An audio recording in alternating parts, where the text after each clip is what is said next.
7:39.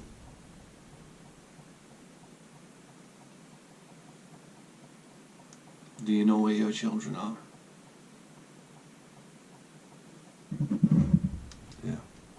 You don't see that commercial anymore. You want to know why? Because I'm pretty sure your kid is sitting on the couch staring at an iPad. Kids don't go out anymore. Why the fuck? I mean...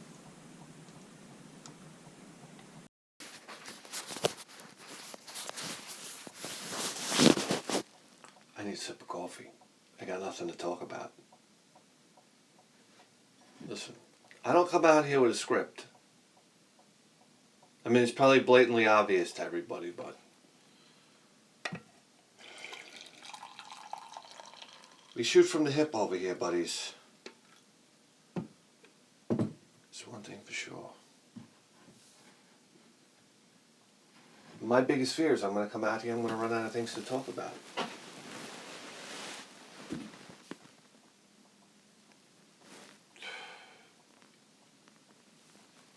Well, you want to talk about pencils? I have this guy, one of my subscribers. His name is Paps. I can't pronounce it. Paps Oban, I think. He's been watching every single video meticulously and then writing a comment on each one. I don't know where people find the energy. All the time. But I mean, it's been a really nice journey. I feel like me and this guy, it's amazing. I feel like we have a bit of a bond. Because he tells me stories about his life. And, you know, he watches, our videos. And it's like, I don't know, it's been like a month long. It's been maybe longer than a month. And he's finally nearing the end. And it's making me sad. It's like we're coming to a crossroads here. And I feel like I got to reach out and give the guy a hug. I mean, listen.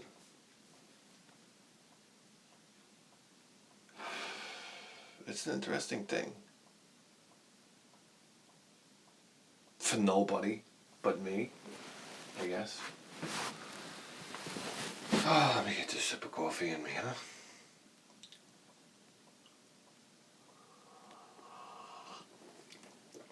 But he mentioned the other day about playing pencils.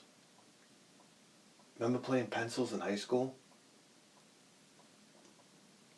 I say high school, junior high.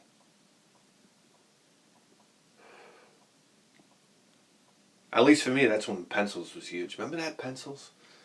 Wait, I need a pencil for this.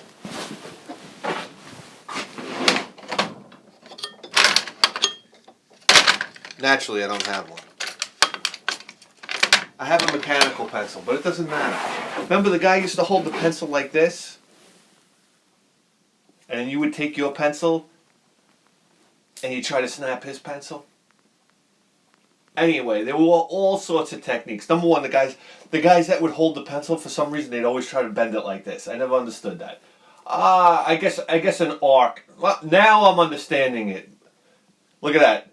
2 years of engineering. An associate's degree in engineering, and I'm finally figuring this out. I guess the arc would be stronger than the straight pencil, right? And then you had people. This was my favorite part. You'd have a guy come over.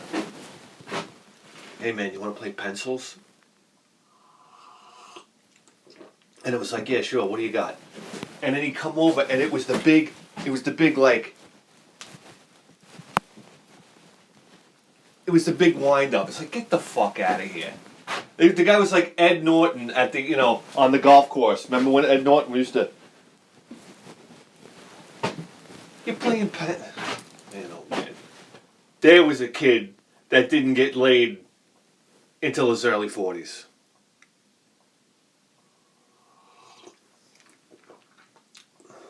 And then you got guys that used to take the eraser out and they chew on the end of it and make an axe. And it was like, hey man, you got an axe. And they would sit there and they would chip away at your pencil. I don't know.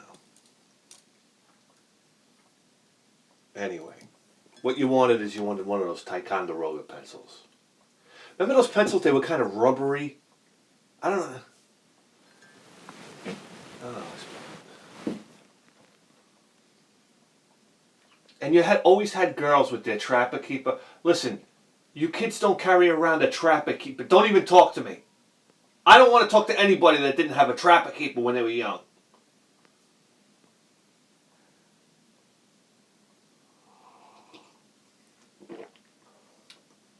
I remember my friend Todd. My friend Todd would always get the brand name Trapper Keeper. I think Mead made them. And, you know, there was always some type of design. Maybe a Trapper Keeper was like a lunchbox. You know, you had different designs on them and whatnot. And I remember naturally, we used to have a store out here called Cheap John's. And my mother would buy me the generic Trapper Keeper. Oh my God. Thanks, Mom. I couldn't have anything that was legit.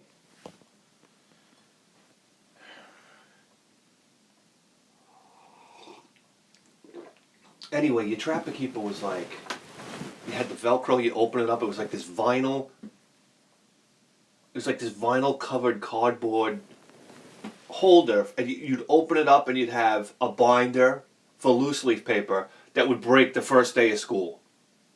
You would pull this little tab and the hoops would open up like this, and you put your loose leaf paper in there. Your loose leaf paper, number one, the day after you wrote on it, the tabs would break and then the papers would fall all over the place.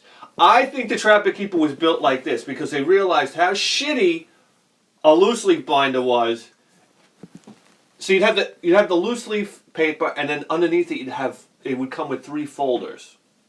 So what would happen is your loose leaf paper would rip off the binder, and then you'd have to put it inside the folder. I think that was the design. Rip the paper, then store it in the folder. It was ridiculous, but everybody had one. Everybody that was someone.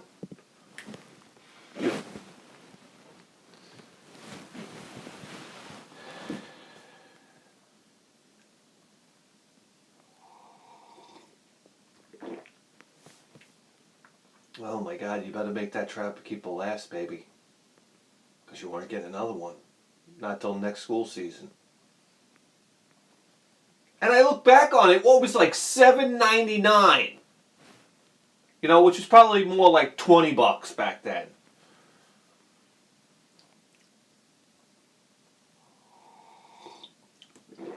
And then girls would always have a pencil case in theirs. You ever notice that?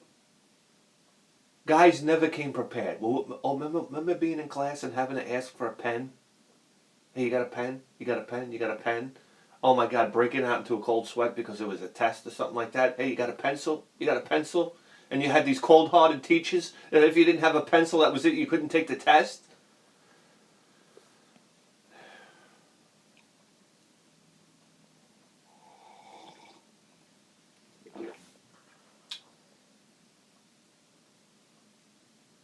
Oh, what are we talking about here? This is boring as shit. Here we go.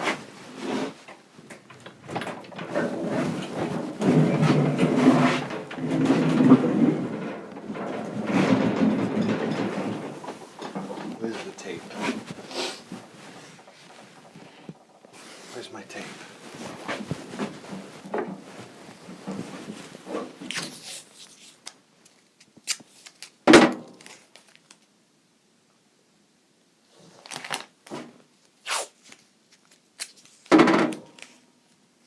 Wow, this one, guys, this is crazy. Look at this. This one's coming. I don't even know what I'm taping. Look at it. This one's coming all the way from Greece. Who's that? Plato? Who's that? Socrates?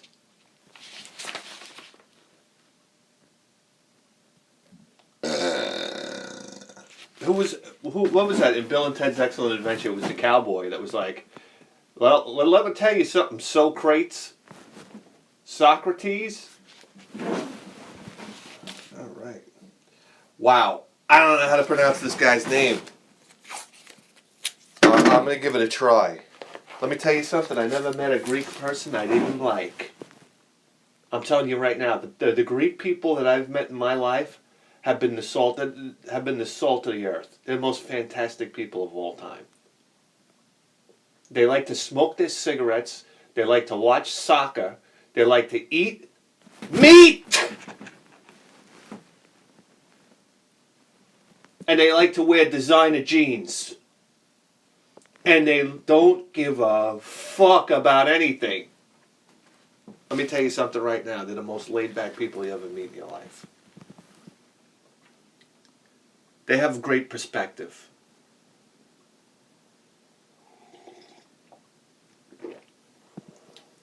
And when they curse at you in Greek, they're saying the most horrific things you could ever imagine. Trust me. You think you curse a guy out, you say, fuck you, asshole, ba ba ba. You think you're really, reading them the riot act? When a Greek person curses you out, trust me, get a translator. You'll start to blush. Oh my gosh. They like to sit in a cafe, smoke cigarettes, and drink coffee. It's wonderful. It's wonderful.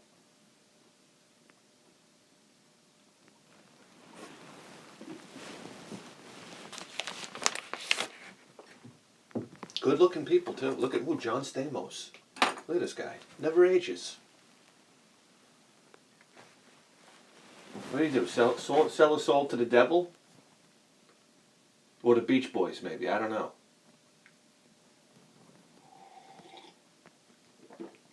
Anyhow. Here we go. The one thing I'd love to go to Greece, I'll tell you right now. I just want to go see the Acropolis.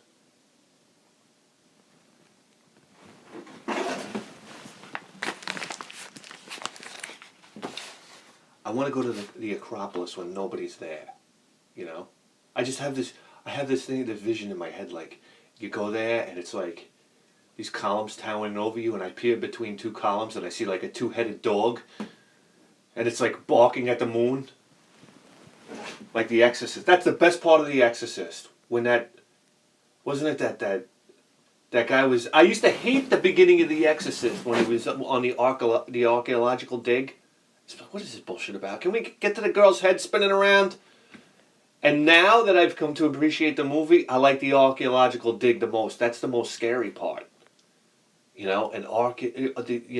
you're looking into a past, this mysterious past, and the guy's like, he's on one side of the cliff, and on the other side of the cliff, it's that two-headed dog. It's like, what the hell is going on?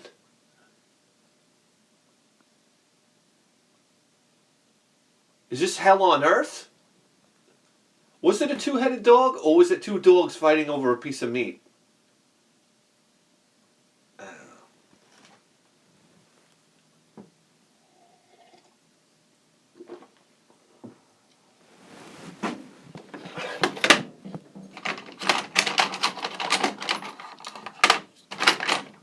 Boy, that's when movies could be really powerful. What happened to powerful movies?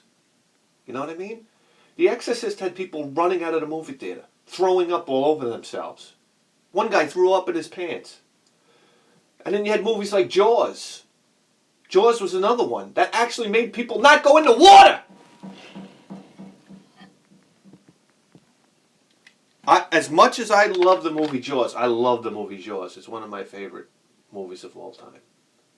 But that opening scene where the girl gets attacked by Jaws and she's going back and forth in the water, they could have dumped that scene. Come on.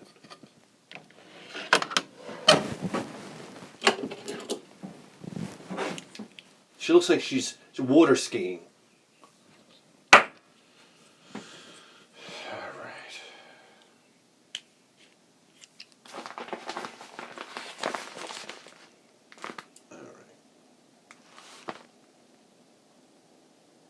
Yeah, Greece. Sip of coffee for Greece, huh? Tell you what. What do I got over there? Olive oil. Olives.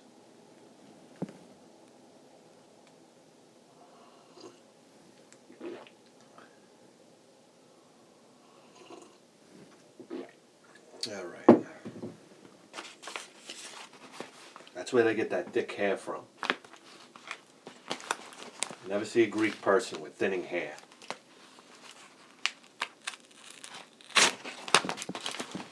Here we go.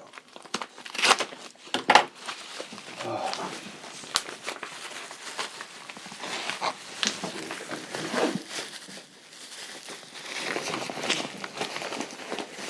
Gotta know.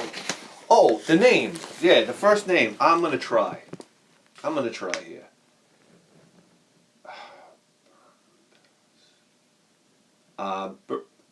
Bur Burnpillis? Burimpolis? I don't know. That's a tough one, man. Here we go. Short and sweet. Short and sweet. There we go. I found these on my last trip to Japan. Ooh. While I was searching for Sega Saturn games. Ooh, what an adventure, huh? Imagine going to Japan searching for anything, really.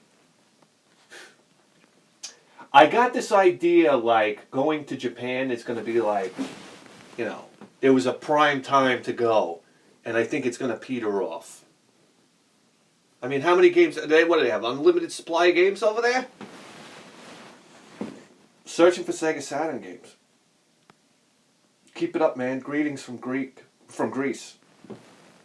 Oh, I got the name wrong. Dionysus?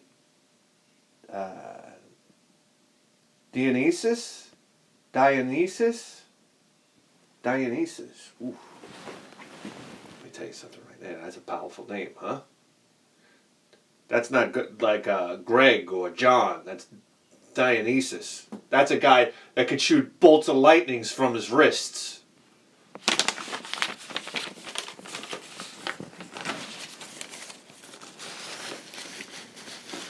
Here we go. What is this? Are you kidding me? You gotta be kidding me. What are these ghosts? What's this? These are ghosts and goblin socks? My God, these Japanese people, they think of it all. Look at this, they say Capcom on them. Unbelievable. Ghouls and ghosts.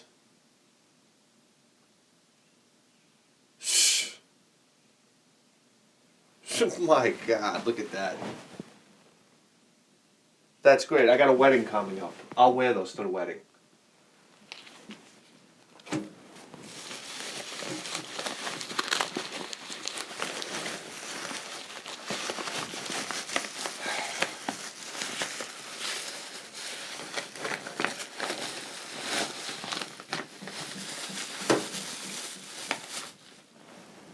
What do we got here? Something. This requires the arcade CD-ROM. NEC Avenue, licensed by Headroom. Wow, I have no clue what we got here. It's something debut. Whoa. Okay. I don't know what's going on here, guys, but we got a pretty racy game. Look at that.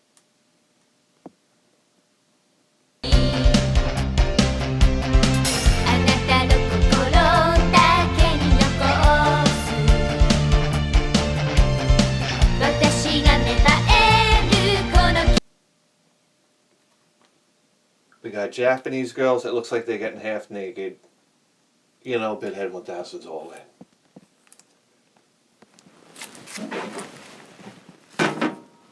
Sip of coffee for half naked Japanese girls, huh?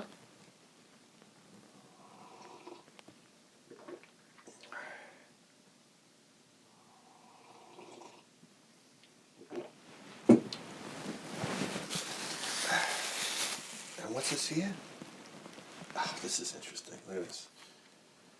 Human Sports Festival.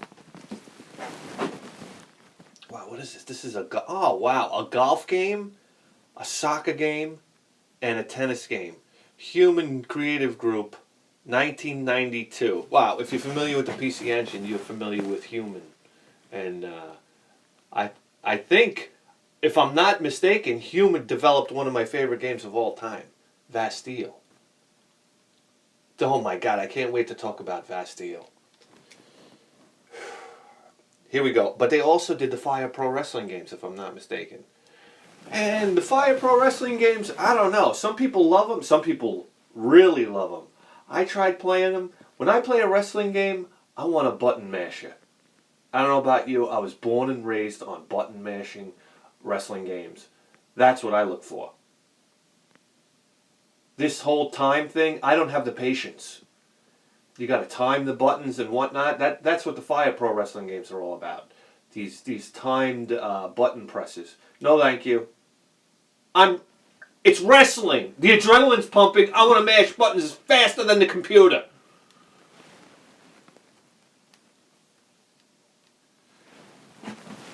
But here we go. Golf, soccer, and tennis. Wow, I'm curious to see. And this is on a Super CD-ROM.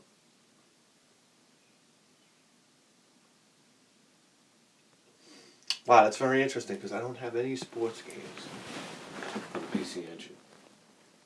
So I'll be curious to see how they actually pull it off.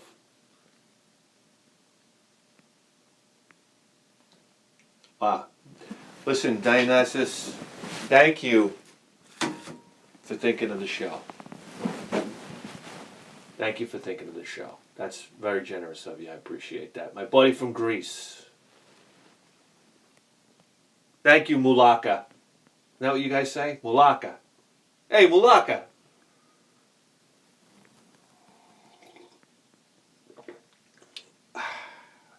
All right, I wasn't going to do it this morning, but I think we should. Guys, we got an Operation Wallet Buster coming up. Let me go get it.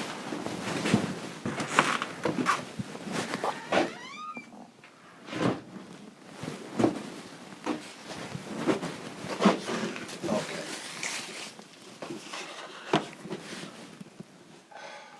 There's the tape.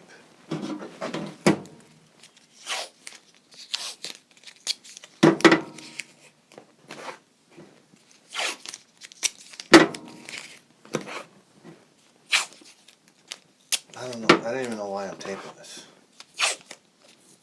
All right, here we go.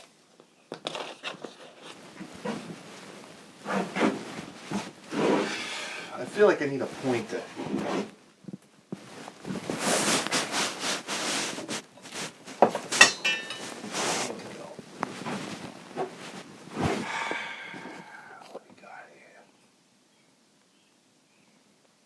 Okay. Wow. The prices have changed, guys. The prices have changed already.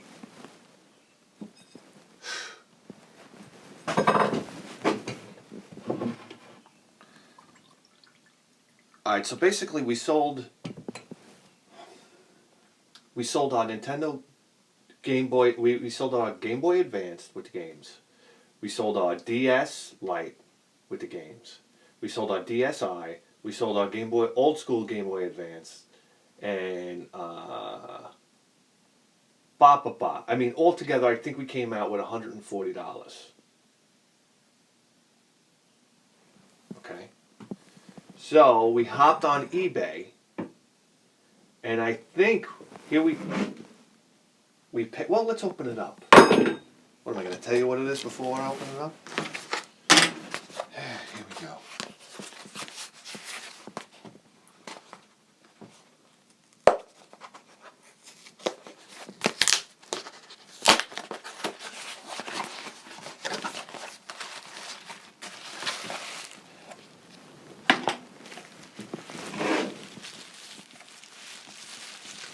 Okay, the thought process behind buying this game was, actually there was no thought processes at all. As soon as everybody paid for their items, I went directly to eBay and I bought it. This one was a no-brainer. I didn't even think about it. I mean, when I bought it, I searched around, I looked for a good copy and one that I knew was going to be authentic. But I mean, other than that, and you pay a price for that, by the way. Okay? But that's it. This is one that I actually really wanted. This is one that we've had before, but we lost. We didn't lose. We sold it off. So here we go. Wow, in the Funko Land case. Huh? How about that? What do we got here? It's an IRIM game. Ooh, IRIM. Wow. What do we got here? Metal Storm.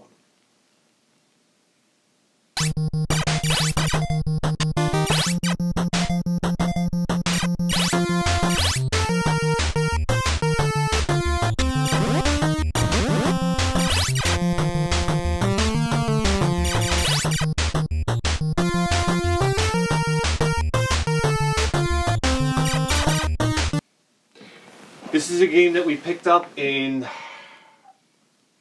I think it was a lot of 87 Nintendo games that we got with the Sega CD and the 5 games for the Sega CD for $30.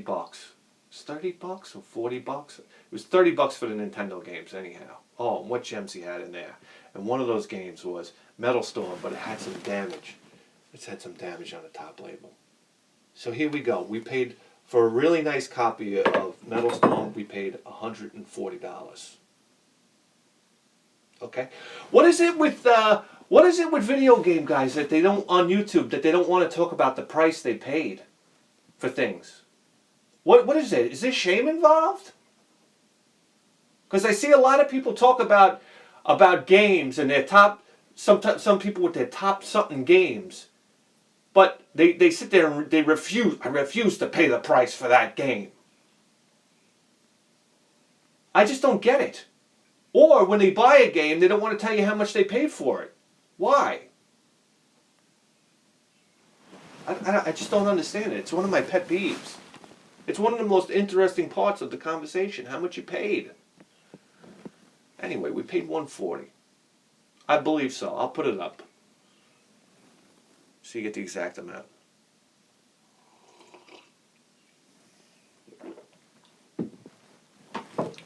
So here we go. We have Metal Storm listed at $90.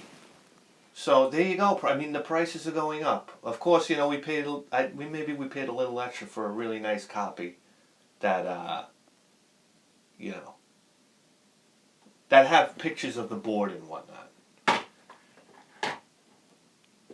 So there we go. I had the chance at a Flintstones Dinosaur Peak for $550. That was down in that store in Bookman's. They didn't want to open up the game, so I sat there and I wrote messages back and forth to the manager of the store. Finally, the woman broke and she said she'd take pictures and send me pictures of the board. And the very next day, the goddamn game sold. So there we go. We missed out on that one. That would have been a really nice one to cross off the list, huh, guys?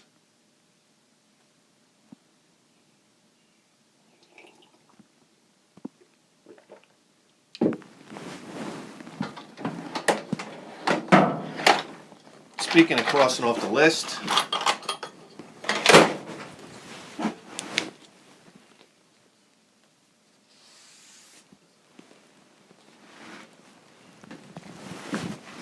and wouldn't you know, you just tuned into the greatest video game program in the history of human civilization.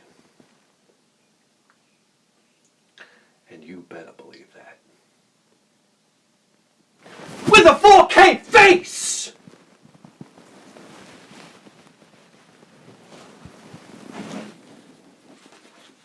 Operation Wallet Buster, out! Let's get this baby in the case.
Now, when I hit that thing, I sprayed oil everywhere. Ah, Jesus Christ. I don't have any rags out here. Here. Jesus Christ almighty.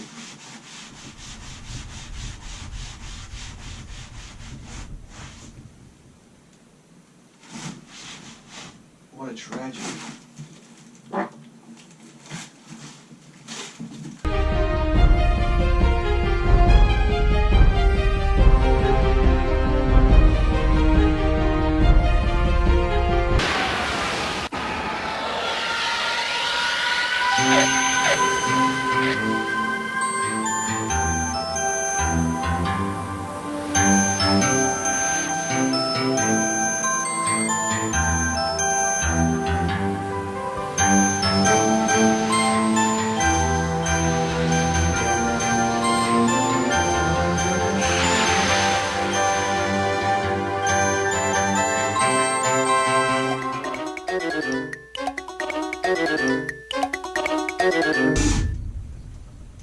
Are you kidding me? Inches.